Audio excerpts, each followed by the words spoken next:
Good evening. Welcome to South Asia Newsline. I am Uzma Jafri. Here are the top stories we are tracking for you on Thursday, the 11th of August. 14 injured as another bomb rocks Pakistan's Quetta.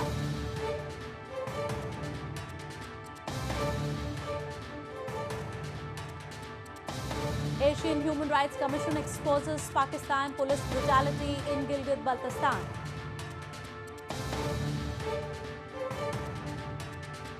And for the first time, transgender community to march alongside Indian security forces on Independence Day.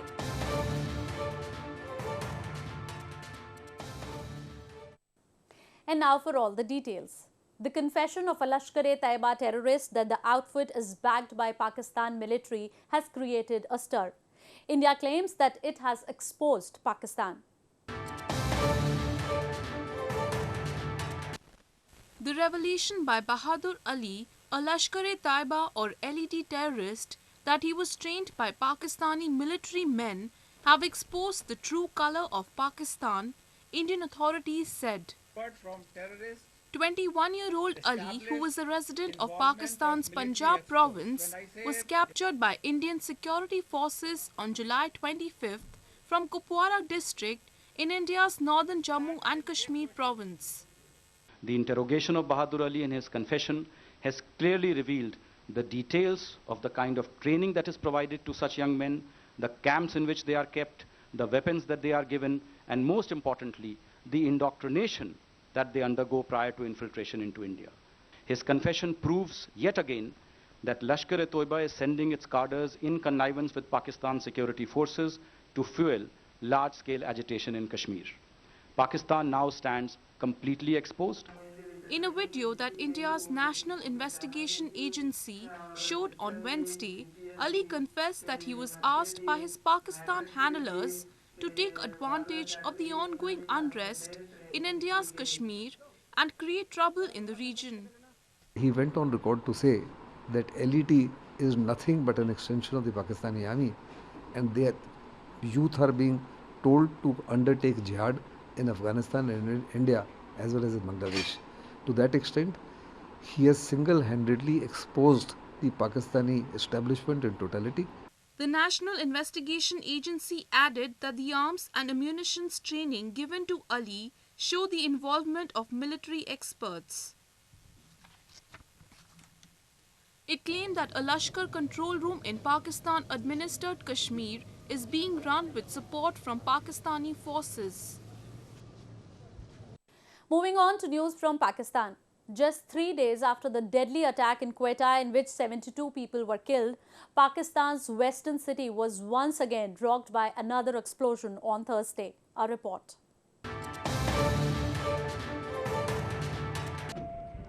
A roadside bomb hit a security vehicle on Thursday in Quetta, 3 days after a suicide bombing at a hospital in which dozens of people were killed. The remote-controlled bomb went off when a vehicle of the Federal Sharia Court's judge, Justice Zahoor Shahwani, was passing by. According to police, the attack was targeted at a vehicle belonging to the anti-terrorism force accompanying the judge's vehicle. At least 13 people, including police personnel, were injured, out of which 2 are in critical condition. The attack has once again raised questions about security situation in Quetta.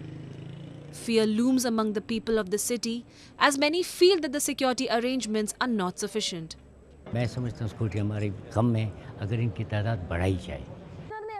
The blast on Thursday comes close on the heels of Monday's attack, whose responsibility was claimed by both Islamic State and Jamaat-ul-Ahrar, a splinter group of the banned Tehreek-e-Taliban Pakistan outfit.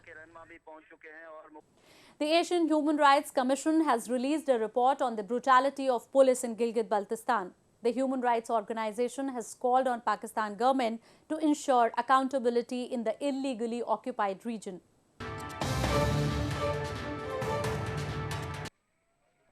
The Asian Human Rights Commission, or AHRC, in its report has raised serious concerns over the brutality of law enforcement forces on the people of Gilgit Baltistan. According to the report, the Commission has stated that the police have established a free reign in the region and have tortured and mercilessly beaten numerous individuals. The Commission has reported various instances of assault and extortion of money from the residents by police officials. The report also mentioned a case of Shabir Hussain, a resident of Chalat Bala district Nagar, who was mercilessly beaten up by the police with severe bruising for refusing to heed a jirga verdict. The AHRC added that with the police in charge of the Department of Prosecution in Gilgit Baltistan, there is blatant and free license to indulge in the acts of torture to get incarcerated people to accept guilt even when they may not have committed a particular crime. The report also mentions Baba Jan, a prominent frontline activist from Gilgit Baltistan, who's facing torture under the police custody for the last 2 years. In Afghanistan, Lashkar-e-Taiba, the capital of Helmand province in southern Afghanistan, has been besieged by Taliban and might fall into the hands of the militant group, officials have said. A report. Despite US airstrikes, Taliban militants have been tightening grip in the disputed Lashkar-e-Taiba, and fears are high that the city will be recaptured by insurgents within days. Heavy fighting has broken out in Nadali district between Afghan government troops and Taliban militants. چانجر سیمه ده الان اوس خو جنگ شروع دی دغه د زما جواري وچ سوه د توندې د لاسه ګرده دوه درې واره تارې پکښې کښېنولې ګرده وچ سوله د توندې د لاسه نه لار څه چې ووځو او نه کوشنیان راوتلی سي نه عاجزې راوتلی سي په کور کې په عذاب یې ګرده نه چای لرو نه بوره لرو هېڅ نه لرو کور ته دغسې هېڅ سره ناست یو. Thousands of people across Helmand have fled homes in the past weeks as fierce fighting raged between Afghan forces and Taliban fighters. Most of them have fled to Lashkar-e-Taiba, sparking a humanitarian crisis in the city. Taliban is seeking to make Lashkar-e-Taiba the second provincial capital they have captured since their extremist Islamic rule was toppled in a US-led campaign in 2001. Last year, the insurgents had briefly recaptured the provincial capital of Kunduz province in northern Afghanistan before being driven out by US-backed Afghan troops. The Saudi Arabia Ministry of Labour and Social Development lifted the ban on recruitment of Bangladeshi workers on Wednesday. The ban, which was in force for the past 6 years, excluded the Bangladeshi domestic help. The new decision would pave the way for all categories of Bangladeshi workers, which include skilled, unskilled, professionals and construction workers. Currently, there are some 60,000 female domestics among the 1.3 million Bangladeshi workers in the kingdom.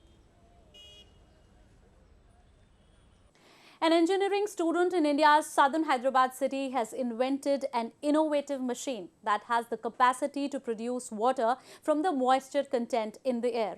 The young inventor hopes to resolve the drinking water shortage with this machine. An engineering student in India's southern Hyderabad city has invented an automated air-to-water machine that can produce around 2 liters of water per hour. Though such machines have been made in the past, what sets the 22-year-old's dewdrop aside is its technology that ensures generation of safe drinking water. Patel hopes that the Indian government will support his product, which he believes is a great leap towards resolving the drinking water crisis in the country. I'm filing this product for the Atal Yojana and will have some hope from the Indian government to help me out in this product. The gadget, which runs on solar energy, has a computerized sensor that provides the user with information about moisture content in the atmosphere. This year's Independence Day will be a special one for the transgender community in India's eastern Odisha province. History will be made as the community will make its debut in the country's Independence Day parade. The transgender community in eastern India's Odisha province will participate in the Independence Day parade for the first time in history. 32 members of the transgender community will march alongside security forces for the Independence Day parade in provincial capital Bhubaneswar on August 15, wearing white sari, a traditional Indian attire. बहुत हमको अच्छा लग रहा है कि हम इस टीची होकर भी हम पैरेड में पार्टिसिपेट कर रहे हैं, इसलिए हम बहुत प्राउडेड है। पहली बार हमको चांस मिला है तो हम कुछ नया करके दिखाएंगे और सब समाज को हम संदेश देंगे कि हम आगे बढ़ सकते हैं। The Indian Supreme Court on June 30 had granted legal recognition to the transgender community as the third category of gender. It had directed the federal and all provincial governments to treat them as socially and educationally backward classes and to extend reservation in admissions in educational institutions and for public appointments. Well, that's the way it was in South Asia this evening. Before we conclude, the top stories once again.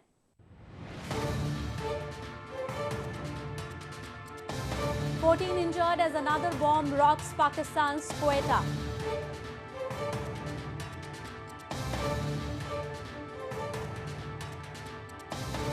Asian Human Rights Commission exposes Pakistan police brutality in Gilgit Baltistan.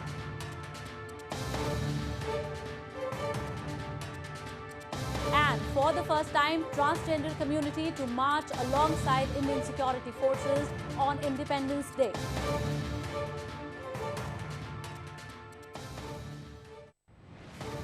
Now our viewers can watch the show on SouthAsiaNewsline.com. You can also visit us on Facebook.com/SAsiaNewsline and follow us on Twitter @SAsiaNewsline. That's all in tonight's edition. We will see you same time tomorrow. Good night.